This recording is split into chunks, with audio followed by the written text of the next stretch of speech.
In the heart of downtown, where the modern cityscape towers over its historic underbelly, lies an alley shrouded in mystery and fear.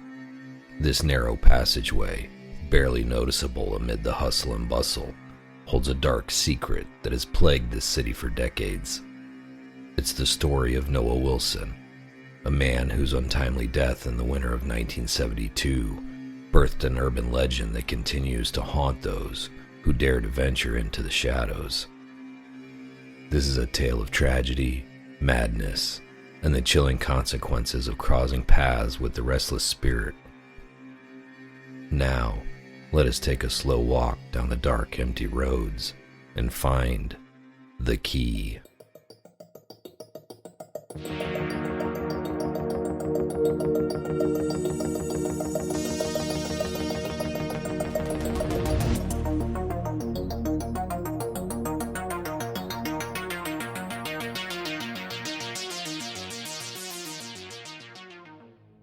Noah Wilson was a man of humble means, living a quiet life in a modest house on the west side of downtown. He was known among his neighbors as a kind and gentle soul, always willing to lend a helping hand. Noah worked as a clerk at a local bookstore, a job that suited his love for literature and his desire for a peaceful existence. The winter of 1972 was particularly harsh, with snow blanketing the city and temperatures plunging to record lows. On a frigid December evening, Noah finished his shift at the bookstore and began his usual walk home. He had a routine, a quick stop at the corner deli for a cup of hot coffee to warm his hands, and a moment of quiet reflection before heading through the downtown alley that cut a few minutes off his journey. That night, as he sipped his coffee and trudged through the snow, Noah had no idea of the danger that lurked in the darkness. As he entered the alley, the muffled sounds of the city faded, replaced by a loud silence. Suddenly, a figure emerged from the shadows, demanding Noah's belongings. Noah, startled and frightened, handed over his wallet and watch without resistance. But the assailant wanted more. He wanted the key to Noah's house. Noah, confused and desperate, pleaded with the robber, but his pleas fell on deaf ears. In a moment of blind panic, the assailant lashed out, striking Noah in the neck with his own house key. The blow sent Noah sprawling to the ground, the cold air filled with a metallic scent of blood as his life ticked away. Noah's body was discovered at 6 a.m. the next morning, when a local vendor had exited through the back of her establishment and entered the alley to throw out a bag of trash. There, between the dumpster and a steel beam leading up to the fire escape, lay his lifeless body. At first discovery, the shopkeeper thought him to be a sleeping homeless man. Attempting to keep her distance, after kicking his boots a few times, she quickly realized the red, she thought to be a blanket or some other sort of material, was actually blood-soaked snow. Noah's murder shocked the city. The police launched an investigation, but the harsh winter conditions and lack of witnesses hindered their efforts. The case quickly went cold, and Noah Wilson became another tragic statistic in the city's crime records. However, his death left an indelible mark on the collective consciousness of the neighborhood. In the months following Noah's death, strange occurrences began to be reported. Residents claimed to see a shadowy figure wandering the alley at night. Those who ventured into the alley often felt an inexplicable sense of dread, as if unseen eyes were watching them. The story spread, growing more and more elaborate with each retelling, until a chilling urban legend took root. According to the legend, Noah Wilson's spirit could not rest because his murderer had taken the key to his house, a symbol of his sanctuary in life. It was said that if anyone found a key in that alley, they would awaken Noah's ghost, who would haunt them relentlessly, driving them to the brink of madness. Over the years, numerous documented encounters with Noah's ghost have surfaced. These stories, though varied in detail, share a common thread of fear and psychological torment. In the winter of 1981, Sarah Mitchell, a young college student, moved into a nearby apartment building. One night, after a late study session, she decided to take a shortcut through the infamous alley. As she walked, her foot struck something hard, stuck between two cobblestones. Curious, she bent down and uncovered an old, tarnished key. As soon as she picked up the key, Sarah felt a sudden chill, as if the temperature had dropped several degrees. She pocketed it and hurried home, dismissing the experience as her imagination running wild. However, that night marked the beginning of her ordeal. Sarah was plagued by nightmares in which a shadowy figure stood at the foot of her bed, whispering unintelligible words. Her apartment, once a sanctuary, felt increasingly oppressive. Strange noises filled the nights. Footsteps, whispers, and the faint sound of someone sobbing. Sleep deprived and terrified, Sarah's academic performance plummeted and her social life disintegrated. Desperate for answers, Sarah sought out information from neighbors and even her local professors. She learned about Noah Wilson and the legend of the key. Convinced that she had unleashed his vengeful spirit, Sarah decided to return the key to the alley. She placed it where she had found it and fled, hoping to end the haunting. Though the nightly torments ceased, Sarah remained deeply scarred by the experience, and soon after left school and the city. Her whereabouts are currently unknown. Mark Thompson was a skeptical journalist known for debunking urban legends and ghost stories. In the late 1990s, he decided to investigate the legend of Noah Wilson for one of his articles. Confident that he could prove it to be nothing more than superstition, Mark entered the alley with a tape recorder and camera. His first attempt found nothing. Day after day, he traveled the alley with no key ever turning up. On his 34th visit, it finally happened. As he scoured the alley, he found an old key lying in a crack between the cobblestones. Smirking, he pocketed it, certain that it was a plant meant to scare the gullible. His disbelief in the supernatural gave him a sense of invulnerability, and he was eager to expose the legend as a mere myth. That night, Mark's confidence began to waver. As he prepared his notes and recording for his article, he felt an inexplicable chill run down his spine. Shrugging it off, he continued working late into the night. Suddenly, his tape recorder, which had been silent, began to play back garbled whispers and anguished cries. Mark froze, staring at the device in disbelief. Turning off the tape recorder, he tried to rationalize the sounds, but a sense of unease settled over him. He decided to call it a night and went to bed, but sleep did not come easily. As he lay there, the shadows in his room seemed to deepen and shift, taking on sinister shapes. Mark's eyes fluttered shut, and he slipped into a restless sleep. In his dreams, he found himself back in the alley, surrounded by darkness. Noah's bloodied face emerged from the shadows, his eyes filled with torment and anger. Noah's ghostly form reached out to him, and Mark felt a cold hand grip his shoulder. He woke up with a jolt, his heart pounding, the sensation of Noah's touch lingering on his skin. Over the next few days, Mark's hallucinations intensified. He saw Noah's apparition everywhere, in reflections, in crowds, even in broad daylight. Noah's face would appear suddenly, twisted in agony with blood streaming down his cheeks. The ghost's anguished cries echoed in Mark's ears, growing louder and more insistent. The hallucinations became more vivid and terrifying. Mark began to hear Noah's voice, whispering dark secrets and filling his mind with dread. He spoke of his untimely death and the injustice that he had kept his spirit bound to the alley. He accused Mark of desecrating his memory by taking the key, filling Mark with an overwhelming sense of guilt and fear. Mark's obsession with Noah's story grew. He isolated himself from friends and family, fearing they would think him mad. His once promising career spiraled into ruin as he became consumed by his investigation. He spent countless hours researching Noah Wilson, piecing together fragments of the tragic tale. The deeper Mark delved into Noah's history, the more intense the hallucinations became. He saw Noah's ghost standing at the foot of his bed every night, watching him with sorrowful eyes.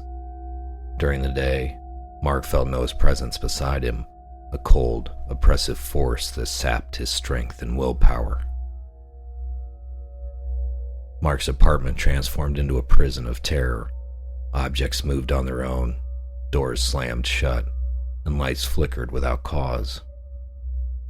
The whispers in his ears never ceased, constant reminder of the spirit that haunted him. Mark's sanity frayed as the boundary between reality and nightmare blurred. Less than a month later, Mark's family checked him into a mental facility. He will celebrate his 52nd birthday in the C wing of that hospital in 2 weeks. The legend of Noah Wilson endures, its grip on the city's population as strong as ever. Each winter, as the nights grow longer and colder, new stories emerge. Tales of lost keys, ghostly apparitions, and the relentless torment of those who dare disturb the alley's dark secret. In the winter of 2002, Emily and Jacob, a young couple new to the city, decided to explore their new surroundings. Their adventure led them to a seemingly ordinary alley where they laughed and took pictures, oblivious to the dark history lurking in the shadows. As they walked, Emily's attention was caught by a faint glint in the snow, a tarnished old key. Thinking it a charming keepsake, she put it in her pocket, unknowingly setting off a chain of terrifying events. That night, their apartment, usually a sanctuary of warmth and coziness, transformed into a cold, foreboding space. The temperature plummeted unexpectedly, and an oppressive atmosphere settled over their home. The eerie quiet was shattered by the sound of objects moving of their own accord. Doors creaked open slowly, as if pushed by invisible hands, and the lights flickered ominously, casting sinister shadows on the walls. The most disturbing event came when both Emily and Jacob awoke simultaneously from the same chilling nightmare. They saw a shadowy figure standing at their bedside, his face obscured in darkness. He murmured in a mournful tone, words they could not understand but felt deep in their souls. The terror of the shared dream lingered long after they woke, making sleep an elusive refuge. The following night, the terror took a more personal and sinister turn. Jacob had gone to bed early, exhausted from the previous night's ordeal, while Emily stayed up late, trying to distract herself with a book. As the clock struck midnight, she heard the faintest whisper, like the rustling of leaves in the wind. She dismissed it at first, attributing it to her frayed nerves, but the whispering grew louder, more insistent. Emily realized the voices were not just whispers, they were speaking words, her name repeated over and over, growing clearer with each utterance. The voices seemed to be discussing her, and as she strained to listen, the chilling phrases became distinct. She doesn't know. It's coming for her. Her time is near. Her heart pounded as the whispers grew louder, converging into a conversation of doom. Emily, he knows. He's coming for you. Panic surged through her, and she felt a cold, clammy hand brush against her cheek. She jumped up, looking around the room, but saw nothing. The whispers continued, now seeming to come from within her own mind, echoing her deepest fears. Desperate to wake Jacob, Emily shook him violently, but he remained in a deep, unnatural sleep, his breathing heavy and undisturbed. She was alone with the voices, trapped in a waking nightmare.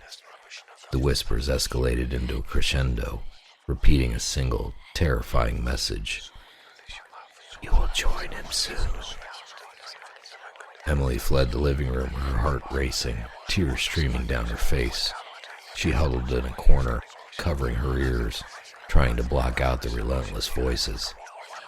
The night seemed endless, each minute stretching into an eternity of fear and despair. Finally, as the first light of dawn broke through the window, the whispers faded, leaving Emily shaken and exhausted.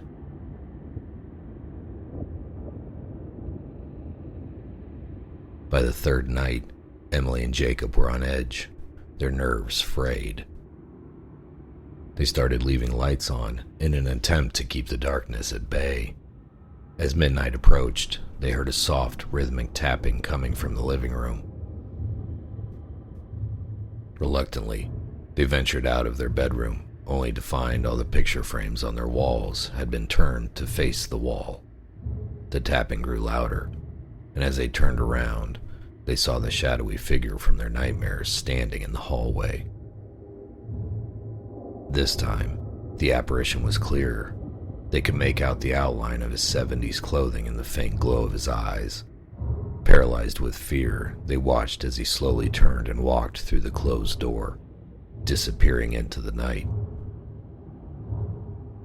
Determining to reclaim their home, Emily and Jacob attempted to go about their evening as normally as possible. They watched TV, trying to distract themselves from the terror that had overtaken their lives. However, as they sat on the couch, they felt an intense chill fill the room. Suddenly, the television turned off, and a heavy, oppressive silence filled the space. An unseen force began to push them back against the couch, pinning them in place. They struggled to move, but it felt as if invisible hands were holding them down. The pressure increased, making it hard to breathe. Just when they thought they could endure no more, the force suddenly released them, leaving them gasping for air and trembling with fear. Over the following weeks, the haunting escalated. Emily and Jacob grew paranoid and fearful, their relationship strained under the weight of the unrelenting terror. They sought help from a local paranormal investigator, who advised them to return the key and perform a cleansing ritual. Desperate for peace, they followed the advice. Emily placed the key back in the alley, and together they performed the ritual, pleading for Noah's spirit to leave them. The haunting ceased, but the experience left a lasting impact on their lives. They moved out of the city shortly after, unable to shake the lingering fear that Noah's ghost had instilled in them. The legend of Noah Wilson continues to claim victims, with new accounts surfacing regularly. In the winter of 2005, Lisa and Derek, an adventurous young couple with a penchant for urban exploration, decided to delve into the lesser-known parts of their city. They had heard rumors of the haunted alley but dismissed them as mere superstitions. Armed with flashlights and a sense of adventure, they set out to uncover the truth for themselves. As they wandered through the alley, they stumbled upon an old, rusty key partially buried in the snow. Derek, with a mischievous grin, picked it up, joking about unlocking the secrets of the past. Lisa felt an immediate sense of unease but brushed it aside, attributing it to the eerie atmosphere. That night, their laughter turned to terror. Their apartment, previously filled with warmth and love, became a cold, hostile environment. As they entered their home, an unsettling chill greeted them, despite the heater running at full blast. They exchanged worried glances but dismissed it, attributing the cold to a potential malfunction in the heating system. As they settled in for the night, the temperature continued to drop, and the cozy ambience of their home turned into a cold, unwelcoming space. Derek checked the thermostat, only to find it set correctly and functioning, yet the cold persisted. They wrapped themselves in blankets, trying to ignore the discomfort. The uneasy atmosphere grew more pronounced as shadows seemed to dance on the walls, moving in unnatural ways. The shadows flickered and swayed, as if performing a macabre dance just beyond the reach of the light. Lisa and Derek exchanged nervous glances, their unease growing by the minute. A low, almost imperceptible murmur began to fill the air. At first, it was so faint that they thought it was their imagination. But as the night wore on, the sound grew louder and more distinct. The murmur was a continuous, eerie whisper that seemed to come from nowhere and everywhere at once. They couldn't make out any specific words, but the tone was mournful and haunting, sending chills down their spines.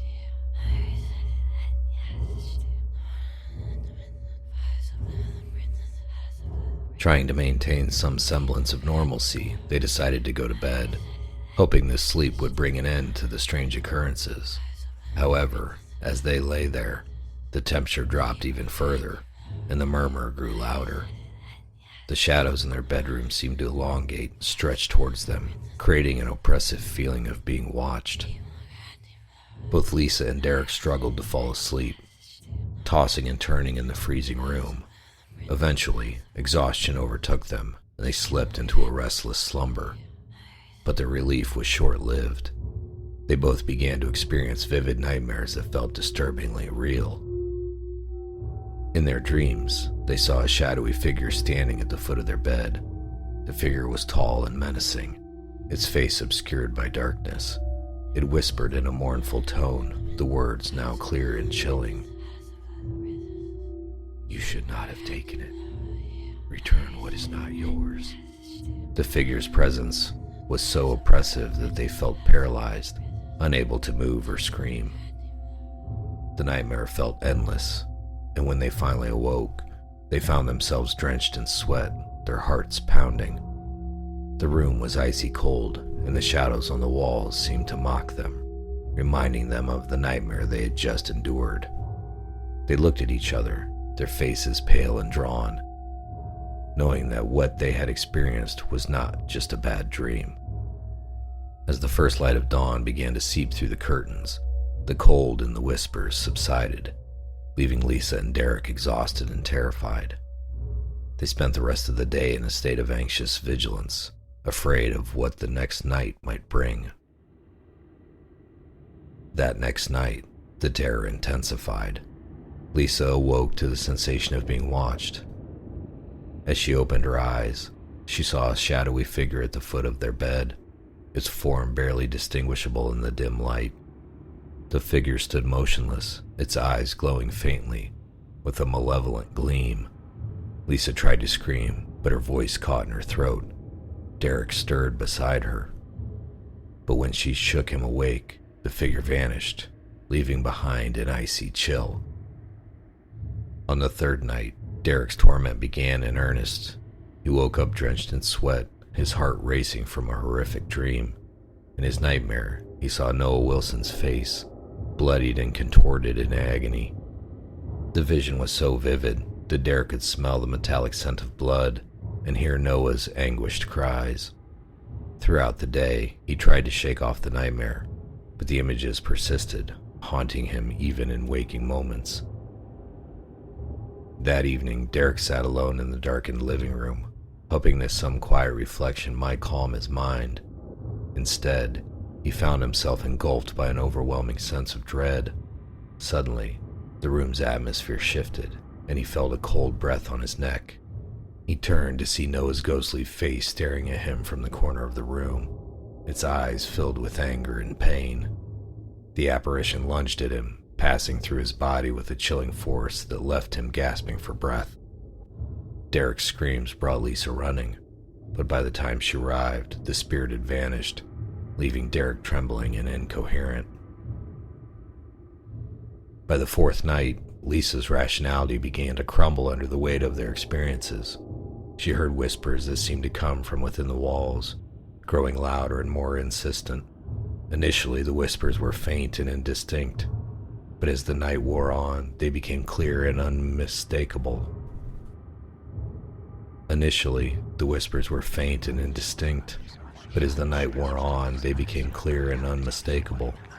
The voices spoke her name, followed by chilling messages. "Lisa, we see you. You cannot hide. He is coming." These phrases echoed through the apartment, surrounding her with a deep sense of dread. Lisa tried to block out the whispers by turning on every light and playing music, but nothing could drown out the sinister voices. She saw fleeting shadows darting just out of sight, and every time she turned her head, she felt as if eyes were watching her from the darkness. The whispers turned into taunts, echoing her deepest fears. "You brought this upon yourself. You will suffer. No one can save you." In a desperate attempt to find solace, Lisa retreated to the bathroom, locking the door behind her. She turned on the shower, hoping the sound of running water would drown out the voices. For a moment, it worked, and she allowed herself to believe she had found a momentary reprieve. But then, in the steamy haze of the bathroom mirror, she saw the words, "Leave now," written in the condensation. She backed away in horror, her heart pounding, realizing that there was no escaping the dark force that had invaded their lives. On the 5th night, the haunting reached its peak. Lisa and Derek were in the living room, trying to distract themselves with a movie when the temperature dropped sharply. The lights flickered and then went out, plunging them into darkness. A guttural voice echoed through the room. "Return what is mine." The shadowy figure materialized again, this time closer, its features clearer and more terrifying. It reached out towards them, its hands passing through objects as it moved. Desperate, Lisa turned to local lore and learned about Noah Wilson's tragic story. She became convinced that the key was the source of their torment. She persuaded Derek to return it to the alley where they found it. The haunting ceased, but the damage was done. Their relationship, fractured by the ordeal, never fully recovered. They parted ways, each haunted by the memories of the terror they endured. Lisa moved to another city, while Derek moved to the other side of town and visits a therapist twice a week. In the winter of 2018, Tom and Nina, a young couple new to the city, decided to explore their surroundings. One snowy evening, they came across the infamous alley. Unaware of its dark history, they ventured in, enjoying the quiet escape from the bustling streets. Tom spotted a key lying in the snow and picked it up, thinking it a curious find. As soon as he touched it, Nina felt a shiver run down her spine. She urged Tom to put it back, but he laughed off her concerns, pocketing the key as a souvenir. That night, their cozy apartment became a place of dread. Cold drafts swept through the rooms, and disembodied whispers filled the air. Both Tom and Nina began to have disturbing dreams of a shadowy figure standing by their bed, whispering their names in a mournful tone. As the days passed, the haunting grew worse. Objects moved on their own, doors slammed shut, and the sense of an unseen presence became unbearable. Tom, usually skeptical and rational, started to believe they were being haunted. Nina, who had always been sensitive to the paranormal, became increasingly terrified. One night, in a desperate attempt to capture evidence of their torment, Tom set up his phone to record their hallway. The next morning, they found a blurry but unmistakable video of a shadowy figure standing there, its features indistinct but its presence chillingly clear. The figure stood still for several seconds before fading into the darkness, leaving behind an air of oppressive dread. In their desperation, they reached out to a local historian who specialized in urban legends. He told them the story of Noah Wilson and the curse of the key. Determined to end the nightmares, Tom and Nina returned to the alley and placed the key back where they had found it. The haunting ceased immediately, but the experience left them deeply shaken. Tom and Nina moved out of the city shortly after, unable to bear the thought of remaining near the source of their torment. They never spoke of the incident again, each haunted by the memories of their brush with the supernatural. The story of Riley Dormer brought a new twist to the legend of Noah Wilson. Riley was a spirited man known for his curiosity and love of exploration. He had recently moved to the city and was eager to uncover its hidden corners. On a frigid winter night, seeking a shortcut home, he ventured into the notorious alley, his breath visible in the icy air. He had heard rumors of the place, whispered warnings about the key, but dismissed them as mere stories. As he walked, a glint of metal caught his eye.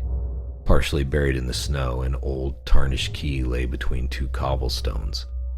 Riley, intrigued by his find, picked it up, The moment his fingers closed around the cold metal, an inexplicable chill ran down his spine. He hesitated, a sense of dread creeping into his thoughts, but curiosity overcame his fear. That night, Riley could not shake the unease that had settled over him. His apartment, usually a haven of warmth, felt oppressively cold. As he tried to sleep, strange noises filled the air, soft whispers, creaking floors, and the faint sound of footsteps. Every time he closed his eyes, he saw fleeting shadows at the edge of his vision. Around midnight, he was jolted awake by a cold, clammy sensation on his neck. Opening his eyes, he saw a shadowy figure standing at the foot of his bed. His face was obscured, but he felt its gaze piercing through the darkness. Terrified, Riley tried to scream, but no sound escaped his lips. The figure stood there, silently watching, before dissolving into the shadows. The following night, Riley's fear turned into desperation. He couldn't escape the feeling of being watched. The whispers grew louder, more insistent, echoing his name in mournful tones. His dreams were haunted by visions of Noah Wilson, his bloodied face, eyes filled with torment and rage. He woke up drenched in sweat, heart pounding, unable to distinguish between dream and reality. His once cozy apartment had become a prison of terror. Objects moved on their own and doors slammed shut with no apparent cause. The lights flickered ominously, casting sinister shadows that seemed to move with a life of their own. Riley's friends noticed his growing paranoia, but he brushed off their concerns, unwilling to admit the horror he was experiencing. A few nights later, Riley's sanity began to fray. He heard what he thought to be Noah's voice, clearer now, whispering dark secrets and filling his mind with dread. The ghostly presence became more aggressive, leaving him bruised and scratched by unseen hands. His once vibrant spirit was slowly being crushed by the relentless torment. Desperate for answers, Riley delved into the history of Noah Wilson and the legend of the key. He learned of Noah's tragic death and the curse that followed. Convinced that the key was the source of his suffering, he decided to return it to the alley. That night, Riley ventured back, clutching the cursed key in his trembling hand. The alley was deathly silent, the air thick with an unnatural chill. As he approached the spot where he had found the key, he felt an overwhelming sense of dread. He placed it on the ground and turned to leave, hoping that would end his nightmare. But as he stepped away, the shadows in the alley seemed to come alive. Dark shapes emerged from the corners, coalescing into the figure of Noah Wilson. His face was a mask of agony and rage, his eyes burning with an otherworldly light. Riley froze, unable to move or scream. The last thing anyone heard of Riley was a blood-curdling scream that echoed through the night. By morning, he was gone, vanished without a trace. His apartment was found in disarray, but there were no signs of a struggle. The key was gone, and Riley was never seen again. The disappearance of Riley adds another chilling chapter to the legend of Noah Wilson and his cursed key. It serves as a stark warning to all who venture into the dark alley. The story of Noah Wilson is not just an urban legend, but a haunting reminder of the thin veil between the living and the dead. It is a story that has woven itself into the fabric of the city's history, warning all who hear it to respect the unseen and the unknown.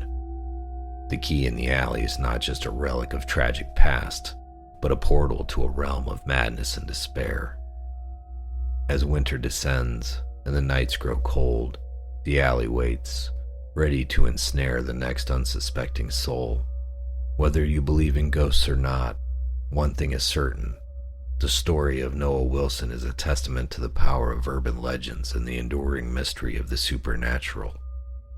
If you ever find yourself in the dark downtown alley and stumble upon an old key, remember the tale of Noah Wilson and think twice before you pick it up.